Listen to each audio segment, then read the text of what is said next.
धाराशिवमध्ये नाफेडच्या कार्यालयात शेतकरी घुसलेत। सोयाबीन खरेदी बंद केल्याने सोयाबीन उत्पादक संतप्त झाले। त्यांनी नाफेड अधिकाऱ्यांच्या केबिनमध्ये घुसून गोंधळ घातला। सोयाबीन खरेदीला मुदतवाढ द्या, अन्यथा सोयाबीन तुमच्या कार्यालयात आणून टाकू असा इशारा त्यांनी दिलाय। शेतकरी नाफेडच्या कार्यालयात सध्या बसून आहेत। अनेक ठिकाणी सोयाबीन खरेदी बंद करण्यात आली आहे, त्यामुळे सोयाबीन उत्पादक शेतकरी आता संतप्त झाल्याचं पाहायला मिळतंय। धाराशिवमध्ये नाफेडच्या कार्यालयात शेतकरी घुसल्याचं पाहायला मिळालं। घेतला की तुमचं काम होणार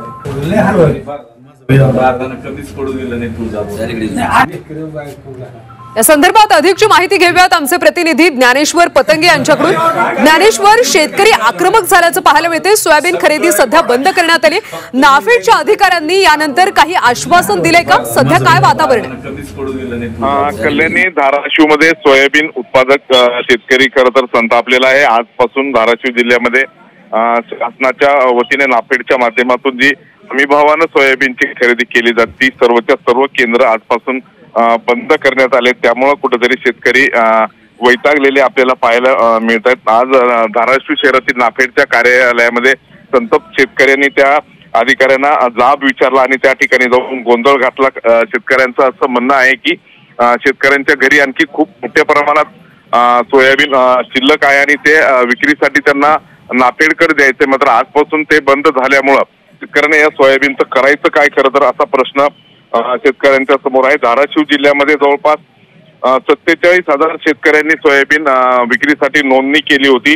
त्यापैकी 37,000 शेतकऱ्यांचं सोयाबीन नाफेडच्या माध्यमातून हमीभावानं खरेदी केलं गेलं, मात्र ज्यांनी नोंदणी केली अशा 12,000 शेतकऱ्यांचं सोयाबीन आज देखील त्यांच्या घरात पडून आहे। त्या काही शेतकऱ्यांचं सोयाबीन रस्त्यावर आहे, म्हणजे ते हमीभाव केंद्रासमोर त्यांनी वाहनांमध्ये ते तसेच्या तसं आहे आणि ते सरकारनं खरेदी करावं असं शेतकऱ्यांचं म्हणणं आहे। धाराशिव जिल्हा हा खरं तर सोयाबीनचं क्लस्टर मानला जातो।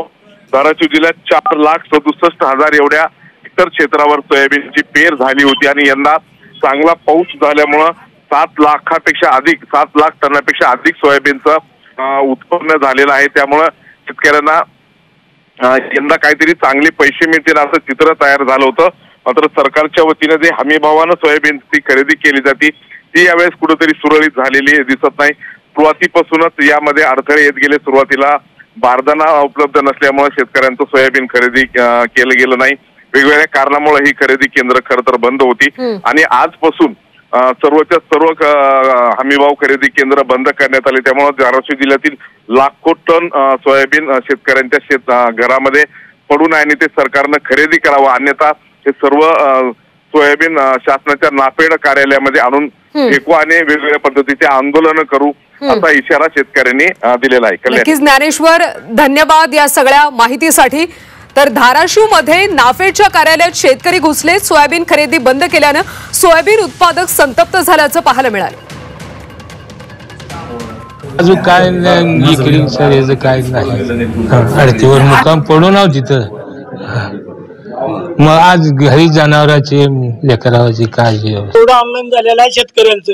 तेवढं सगळं सोयाबीन आपल्या पणन कार्यालयासमोर आणून ओतलं जाईल। आता जर समजा नाही जर मुदत वाढ मिळाली तर 200-250 शेतकऱ्यांच्या सह्या असलेला कागद हा, आणि शेतकरी सगळे तिथं आज केंद्रावर येऊन बसलेले आहेत। अधिकाऱ्याला भेटला, अधिकारी म्हणले आज संध्याकाळी काहीतरी निर्णय होईल। मग त्यांना म्हणलं निर्णय झाला आज उद्या होऊ द्या, म्हणलं नाही झाला तर 2 दिवसानंतर आम्ही जेवढे तुळजापूर तालुक्यात ऑनलाईन शेतकरी झालेले आहेत त्या शेतकऱ्याचं सोयाबीन आणून आपल्या ऑफिस पुढे ओतलं जाईल।